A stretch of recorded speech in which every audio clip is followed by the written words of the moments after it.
Hi friends, मैं Jitendra Kumar dismiss के compressive member chapter के पांचवें लेक्चर में आप सभी दोस्तों का स्वागत करते हैं। और चौथे लेक्चर में आप लोग संपीड़ांक की स्ट्रेंथ जो है, स्ट्रेंथ किस तरह निकालते हैं उसके बारे में आपने सीखा। तो आज हम बात करने वाले हैं बिल्ट अप सेक्शन की। बिल्ट अप सेक्शन क्या होता है आप ये देखेंगे, और बिल्ट अप सेक्शन की स्ट्रेंथ कैसे निकालते हैं आप वो भी सीखेंगे। ठीक है, तो सबसे पहले हम बात करते हैं बिल्ट अप सेक्शन किसे कहते हैं। देखिए, जब अच्छी संपीड़न भार, ठीक है, जब अच्छी संपीड़न भार इतना अधिक हो कि उस भार को वहन करने के लिए कोई अवयव स्टील टेबल में उपलब्ध ना हो, तो उस स्थिति में विभिन्न अवयवों को जोड़कर एक नया अवयव बनाया जाता है, जिसे बिल्ट अप सेक्शन कहते हैं। तो आप देखिए, जो आप डीआई सब्जेक्ट पढ़ रहे हैं, इसमें सब्जेक्ट है, आपने इसमें देखिए, इसमें जितनी स्ट्रक्चर होती हैं वो स्टील की होती हैं। तो जब स्टील की जो स्ट्रक्चर होती है, अब उसका जो भी सेक्शन होगा वो ऑलरेडी जो है प्री कंस्ट्रक्ट होगा, मतलब वो कंपनी से बना बनाया आएगा, इसलिए उसका सेक्शन जो होगा वो निश्चित होगा। ठीक, उसका आकार जो होगा एक निश्चित आकार होगा। तो उस आकार को जानने के लिए आप स्टील टेबल यूज करते हैं। तो मान लीजिए लोड इतना अधिक आ रहा है कि जो भी सेक्शन है आपका स्टील टेबल में, वो उसको वहन नहीं करेगा, मतलब वहन नहीं कर पा रहा है। तो उस कंडीशन में आप क्या करेंगे कि आप जो है दो सेक्शन यूज करेंगे। जैसे मान लीजिए कि आप कोई भार उठाने का प्रयास कर रहे हैं, अकेले हैं तो आपसे नहीं उठेगा, तो आप क्या करेंगे, अगर उसको उठाना चाह रहे हैं तो आप एक आध दो लोग को और बुलाते हैं कि भाई ये जो वजन है इसको उठवाइए। तो उसी तरह से जब बहुत अधिक वजन होगा तो उस कंडीशन में जो मेंबर्स होगा, सिंगल मेंबर्स हो तो वहन नहीं कर पाएगा, उस कंडीशन क्या करेंगे हम, जो है दो या दो से अधिक मेंबरों को एक साथ जोड़ के उस भार को वहन करने के लिए स्ट्रक्चर बनाएंगे। इस स्ट्रक्चर को बोलते हैं बिल्ट अप सेक्शन। ठीक है, तो ये होगा आपका बिल्ट अप सेक्शन। तो आगे बात करें इसका स्ट्रेंथ कैसे निकालते हैं। तो देखिए, जब बिल्ट अप सेक्शन होगा, जाहिर बात है कि जैसे आपका जो स्टील टेबल में जो सेक्शन होते थे, चाहे आपका एंगल खंड हो, आई खंड, जो भी है, तो उसमें बात करें तो आप सीधे सीधे उसकी एरिया, उसका आपको जो है गुरुत्व केंद्र, ठीक है, ये सब जितनी प्रॉपर्टीज होती है, जो भी आप चाहिए, आप सीधे स्टील टेबल से उसको देख सकते, मतलब वहां से नोट कर सकते हैं। लेकिन जब हम बात करें बिल्टअप सेक्शन की, तो जब आप दो या दो से अधिक मेंबर को एक साथ जोड़ देंगे, तो जाहिर बात है उसका एक्स अक्ष और वाई अक्ष भी जो है परिवर्तित हो जाएगा। तो उस कंडीशन में क्या होगा, आपको एक्स अक्ष और वाई अक्ष जो है वो ज्ञात करना पड़ेगा। ठीक है, तो जैसे कि आप चित्र देखिए वाला, इसमें देखिए आपका ना तो एक्स अक्ष परिवर्तित हो रहा है, ना ही वाई अक्ष परिवर्तित हो रहा है, क्योंकि ये आपका वाई अच्छी हो जाएगा। और एक्स अक्ष इसलिए नहीं परिवर्तित होगा क्योंकि जितना ऊपर ये बढ़ रहा है उतना नीचे पड़ रहा है। ठीक है, जैसे मान लीजिए अगर आपका 10 mm मोटाई इसकी है, 10 mm इसकी मोटाई है, तो जो आपका एक्स अक्ष होगा वो सेम वहीं वहीं रहेगा, कोई परिवर्तन नहीं होगा। लेकिन मोमेंट ऑफ इनर्शिया, ठीक, जड़त्व आघूर्ण में परिवर्तन जरूर होगा, क्योंकि इसका जड़त्व आघूर्ण इसका जड़त्व इसमें ऐड होगा। इस बात का आप ध्यान रखेंगे। तो इसमें आपको जड़त्व आघूर्ण जो है ज्ञात करना पड़ेगा इस पे और वाई अक्ष पे। जैसे जैसे जो भी स्ट्रक्चर, जैसे मान लीजिए अभी अगर इस तरह के स्ट्रक्चर है, तो इसमें आपका जो है जो आपका मोमेंट ऑफ इनर्शिया होगा अबाउट एक्स एक्स एक्सिस पे वो बढ़ेगा, क्योंकि ये आप देख रहे हैं इसकी वजह से बढ़ेगा। और यहाँ समांतर प्रमेय से आप इसको यहाँ पे निकालेंगे, क्योंकि इसका ये दूर है। अब इसका जो है आपको इस पे निकालना है, जो अब इसके अच्छा हो, इसके आपका गुरुत्व केंद्र प्लस इसके बाद ये आप जो आपका इसका गुरुत्व केंद्र से बीच की जो डिस्टेंस होगी, अब आप क्या करें, समांतर प्रमेय लगा के एक्स अक्ष पे निकाल लेंगे। अब बात करते हैं वाई अक्ष की, तो वाई अक्ष देखें, तो वाई अक्ष जो है ये जो आपका पहला मेंबर है, ये इसका सेम ही चल रहा है। ठीक है, एकदम एक ही लाइन में है। तो उस कंडीशन क्या होगा कि जितना, देखिए इसका भी सेंटर आपका वाई अक्ष का सेम है, इसका भी सेम है, तो इसमें समांतर प्रमेय हमको नहीं लगाने की जरूरत है। तो इस तरह से हमें इसमें जो है मोमेंट ऑफ इनर्शिया निकालना पड़ता है। तो बात करें हम इसकी स्ट्रेंथ की, तो स्ट्रेंथ को निकालने के क्या क्या आपको करना पड़ेगा। सबसे पहले क्या करेंगे, जो मेंबर दिया, जैसे मान लीजिए आई खंड है, आई खंड के ऊपर प्लेटें लगी होंगी, ठीक है, या चैनल है, जो भी है, जैसा भी रहेगा उसके ऊपर प्लेटें लगी हैं। तो सबसे पहले हम बात करेंगे जो उसका बेस आपका अवयव, जैसे आई खंड है तो आई खंड, अगर आपका चैनल है तो चैनल का स्टील टेबल सहायता से उसका जो है उसका प्रॉपर्टीज हम नोट कर लेंगे। ठीक है, दूसरा क्या होगा, एक्स अक्ष और वाई अक्ष के सापेक्ष जो है जड़त्व आघूर्ण ज्ञात करेंगे, और जड़त्व आघूर्ण ज्ञात होने के बाद आपको न्यूनतम परिभ्रमण त्रिज्या ज्ञात करनी होगी। ठीक है, इसके बाद तंतानुपात ज्ञात करेंगे, और तंतानुपात जैसे ज्ञात हो जाएगा तुरंत आप क्या करेंगे, उसकी सहायता से स्टील टेबल पेज नंबर 70 पर जो आपका तंतानुपात और इसका प्रतिबल का जो इसमें रिलेशन संबंध दिया है, उसकी सहायता से आप अनुमत संपीड़न प्रतिबल ज्ञात कर लेंगे। जब अनुमत संपीड़न प्रतिबल आपको ज्ञात हो जाएगा, तो उसको क्या करेंगे आप, ये जो आपका सेक्शन होगा, बिल्ट अप सेक्शन होगा, उसका संपूर्ण एरिया में मल्टीप्लाई कर देंगे तो उसकी स्ट्रेंथ आ जाएगी, ठीक है। और आगे चलते हैं अब हम। तो इस तरह से आप क्या करेंगे, उसको ज्ञात करते हैं। भाई आप देखिए, एक उदाहरण आपके सामने है। तो क्या कह रहा है, calculate the safe load that a column whose section is shown in figure, ठीक है, फिगर में दिया गया है, कैन कैरी। अब आप क्या करना है कि एक का सेक्शन है, वो उसका जो है बेयरिंग कैपेसिटी निकालने में कितना लोड वहन कर सकता है।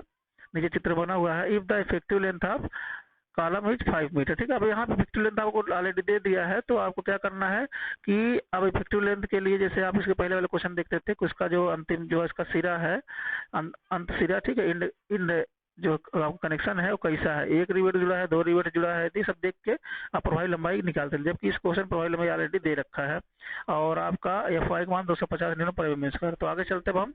तो हम देखिए, ये जो दिया है आपका ISMB, ठीक है, ये आपका जो दिया क्वेश्चन वाला, ये वाला जो चित्र बना है, ये आपका है ISMB 450 @ 710। तो अब हम क्या करेंगे, इसी प्रॉपर्टीज को रीड करेंगे। तो आप देखते हैं, अब स्टील टेबल खोलेंगे। अब इसमें देखिए ISMB मतलब ये आपका आई खंड होगा। तो हम चलेंगे, अब हम सबसे पहले आई खंड में, और मीडियम बीम है ये। देखिए ISHB चल रहा, अभी आपको चाहिए ISMB। तो ISMB कहाँ पे है, आपको रीड इस तरह से देखिए, इस तरह से स्टील टेबल को देखना पड़ेगा, आपको पढ़ना आना चाहिए। देखिए अभी एंगल का है, अभी आप देखिए आपके डबल चल रहे हैं, सिंगल में चलना है, सिंगल देखना है, डबल देखना नहीं है। अब ये डबल की जो रीडिंग है, ये कब यूज होगी वो हम आगे बताएंगे अभी आगे वाली क्लासों में। फिलहाल अभी आपको सिंपली देखना है इस तरह से। हाँ, ISJB चल रहा है इसे, ये देखिए ISMB कितना था, ISMB 450 था ना, ये आपको मिल गया, ठीक है। ISMB 450 मिल गया है। आपको चाहिए क्या, सबसे पहले इसका एरिया चाहिए। तो एरिया की बात करें तो देखिए 9.27 सेंटीमीटर स्क्वायर में है। तो अगर इसको हम आप कन्वर्ट करेंगे तो ये आपको हो जाएगा, देखिए आप देखिए, मैंने नोट कर लिया है इसको। इसका एरिया आपका 9227 से 100 का मल्टीप्लाई कर देंगे, ठीक है। इसके बाद और क्या चाहिए आपको, आगे देखते हैं। आपको चाहिए moment of inertia about X axis and Y axis, ठीक है। तो ये एक्स एक्सिस देख लेते हैं, वाई एक्सिस देखते हैं, मोमेंट ऑफ इनर्शिया। तो मोमेंट ऑफ इनर्शिया आपका देखिए इसमें कहाँ पे है, ये देख लीजिए, यहाँ पे आ गया है। ऊपर देखते हैं, ये सेंटीमीटर पावर 4 में है। अगर इसको हम कन्वर्ट करना है 10 पावर 4 से गुणा करना पड़ेगा। तो ये देखिए 30, 3, 90.8 इधर है और 834 इधर है। तो हमने ये भी नोट कर लिया है। देखिए सर हमने नोट कर लिया। तो हमें दो चीज़ हो सकता है, हमने दोनों नोट कर लिया। अब इसके बाद में देखिए आगे बात करते हैं। देखिए ये आपका आई खंड है, जो इसका नाम है ISMB 450। अब इसके ऊपर एक प्लेट लगी है, नीचे भी एक प्लेट लगी है, जिसकी माप क्या है 350 mm इसकी जो है ये चौड़ाई है, और इसकी मोटाई है आपकी 10 mm, ठीक है। अब इसकी वजह से क्या होगा, इसका जो है मोमेंट ऑफ इनर्शिया भी चेंज हो जाएगा। जब केवल ये आई खंड का है, जो आपकी प्रॉपर्टी लिखे हैं बस केवल आई खंड का, इसमें प्लेट का कंसीडर नहीं है। अब इसमें प्लेट का जो मोमेंट ऑफ इनर्शिया निकाल के जो है एक्स अक्ष के सापेक्ष निकालना पड़ेगा। और इसके बाद में टोटल क्या करेंगे, एक्स अक्ष का जो ये है आपका, इसमें पावर प्लस इसका ये आपका जो प्लेट लगा हुआ है उसका मोमेंट ऑफ इनर्शिया ऐड कर देंगे। तो एक्स अक्ष के सापेक्ष टोटल मोमेंट ऑफ इनर्शिया निकल जाएगा। उसी तरह से प्लेट का वाई अक्ष के सापेक्ष आप मोमेंट ऑफ इनर्शिया निकालेंगे, और इस आई खंड का जो आपका दिया हुआ है इसका मोमेंट ऑफ इनर्शिया उसमें ऐड कर देंगे। इस तरह से total moment of inertia about Y axis के सापेक्ष आ जाएगा, ठीक है। तो हम बात करते हैं, देखिए इसमें आपको जो जो जो आवश्यकता पड़ती है समांतर प्रमेय में, समांतर प्रमेय क्या कहती है कि किसी खंड का उसके सेंटर ऑफ ग्रेविटी पर, ठीक है, CG पर मोमेंट ऑफ इनर्शिया प्लस उसका एरिया इनटू जहां पर उसको निकालना है, ठीक है, जिस अक्ष पर उसको निकालना है, और इसके केंद्र से डिस्टेंस। तो हमको प्लेट का निकालना है, तो प्लेट का केंद्र क्या होगा, यहाँ से 5 mm होगा। तो इसके आधे से और इसके आधे तक जो डिस्टेंस होगी वो होगा, और जो है वाई का मान से स्मॉल वाई का मान दोनों बीच की डिस्टेंस होगी। तो हम बात करें अगर इसका आधा करें 450 का, तो ये आपको हो जाएगा 225, और 225 फिर 10 का आधा करेंगे 5 mm, तो 230 mm हो जाएगा। अब समांतर अक्ष पर मैप लगाएंगे। तो देखिए सबसे पहले हम प्लेट की बात करते हैं। तो प्लेट के लिए क्या होगा, दो प्लेटें हैं, दो मल्टीप्लाई करेंगे, कोष्टक में हो जाएगा। अब आयत की बात करते हैं तो आयत की जब बात करेंगे तो आयत का मोमेंट ऑफ इनर्शिया जो होता है bd³/12 होता है। तो अब आपका x अक्ष ये है, तो उस कंडीशन में b क्या होगा, 350 होगा और d 10 mm होगा। x जब आप x एक्स के सापेक्ष निकालेंगे तो b 350 प्लस 10 का क्यूब बटे 12, ठीक है, प्लस एरिया, एरिया हो जाए 350 गुणे 10। इसका दोनों के बीच की डिस्टेंस कितनी है, 230 का mm² हो जाएगा। इस तरह से आपका ये प्लेट का केवल निकल गया x अक्ष पे, ठीक है। अब संपूर्ण मोमेंट ऑफ इनर्शिया x अक्ष पे कितना हो जाएगा, देखिए आई खंड का आपका कितना था, ये आपका आई खंड का था और ये आपका प्लेट का हो गया। अब आप क्या करेंगे, दोनों को ऐड कर देंगे, ऐड करने पर आपका टोटल इतना आ गया है। इसके बाद हम बात करते हैं वाई अक्ष के सापेक्ष। तो वाई अक्ष के सापेक्ष क्योंकि आपका प्लेट का और ये आई खंड का जो आपका वाई अक्ष दोनों सेम ही है, कोई कोई उसमें डिफरेंस नहीं है, कोई परिवर्तन नहीं है, क्योंकि एक ही सीधे मारा है। तो उस कंडीशन सीधे सीधे आप क्या करेंगे, जो है आई खंड का वाई अक्ष के सापेक्ष मोमेंट ऑफ इनर्शिया कितना, ये हो गया, प्लस अब प्लेट का वाई अक्ष के सापेक्ष जो है मोमेंट ऑफ इनर्शिया, तो bd³ होगा। तो जब वाई अक्ष की बात करें तो हम इधर से देखेंगे तो प्लेट का जो है b 10 mm हो जाएगा और d 350 mm हो जाएगा। तो अब हम इसको पुटअप कर देते हैं, देखिए b आपका 10 इंटू 350 का क्यूब बटे 12, ठीक है, सब आप 100 में पढ़ चुके होंगे। इसके बाद में क्या करेंगे आप कि अब आप संपूर्ण जो है मोमेंट ऑफ इनर्शिया जड़त्व गुण वाई अक्ष के सापेक्ष निकाले कितना आएगा। अब इन दोनों में जिसका मान कम होगा, ठीक है, उसके रिगार्डिंग आपको न्यूनतम जो है परिभ्रमण त्रिज्या निकालनी है। तो इसके बाद में आपको आवश्यकता क्या पड़ेगी, ए ग्रास की, ठीक है, संपूर्ण क्षेत्रफल की। तो ये देखते हैं कि ये आपका जो हो जाएगा 2500, ये तो आई खंड का हो गया। इसके बाद दोनों प्लेटों को अगर आप मिलाए हम एरिया को तो 7000 होगा, दोनों को ऐड कर लेंगे, ये आपका संपूर्ण क्षेत्रफल आ जाएगा सेक्शन का। इसके बाद में अब हम आगे बात करते हैं मोमेंट ऑफ ये रेडियस ऑफ जायरेशन। तो रेडियस ऑफ जायरेशन क्या होता है, √I मिनिमम, मतलब मोमेंट ऑफ इनर्शिया जो न्यूनतम हो बटे टोटल एरिया। तो दोनों में देखते हैं कौन सा मोमेंट ऑफ इनर्शिया कम है।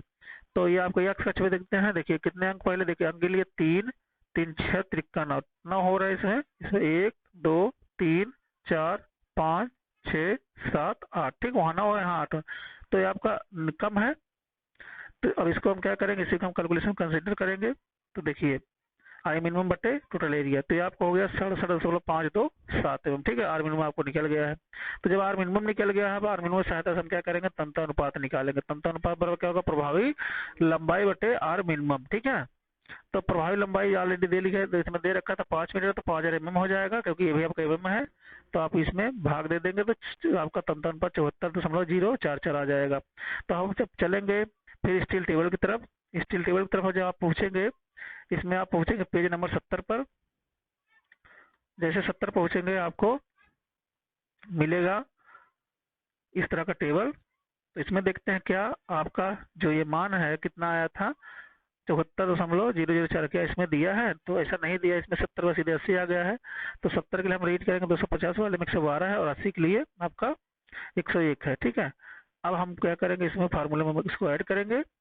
देखिए लो, सबसे पहले लोअर वैल्यू, तो लोअर वैल्यू कौन सी, 70 70 से कितना 112, 112 प्लस, अब इसके बाद में अपर वैल्यू 80 थी, ठीक है, ये 80 थी। अब 80 के लिए हम क्या कर रहे हैं, 80 के लिए 101 है, तो 101 माइनस 112 कर देंगे। आपको इस वैल्यू को ध्यान रखना, ठीक है, यहाँ से। अब इससे आपको मतलब नहीं है, बस सबसे पहले इसमें जो फार्मूला होता है, देखिए लोअर वैल्यू प्लस अपर value minus lower value upon, इसके बाद में दोनों में कितना डिफरेंस है उसका बटे करेंगे इनटू कितना ज्यादा है, ठीक है। तो लोअर वैल्यू सबसे पहले 112 हो गया प्लस, ठीक है।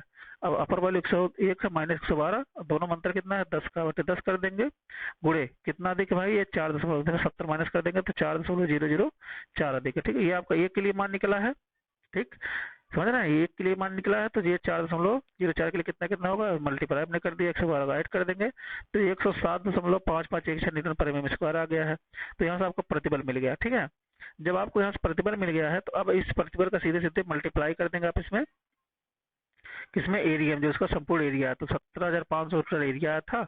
अब उसमें हम क्या करेंगे, प्रतिबल गुणा कर देंगे, तो आपका आंसर हो जाएगा ये वाला, ठीक है, 1882.153 किलो न्यूटन, ये आपका आंसर है, ठीक। ये आपका इस तरह से क्वेश्चन ये हल हो जाएगा। बाकी भी क्वेश्चन आप लगाते रहिए, रिवीजन करते रहिए, क्योंकि समय कम मिलेगा आपको, जैसे लॉकडाउन खत्म होता है पेपर की तैयारी तुरंत होगी, इसलिए आप लोग ध्यान से पढ़िए और क्वेश्चन को जितना डीपली हो सकता है उतना डीपली आप अध्ययन करिए। धन्यवाद।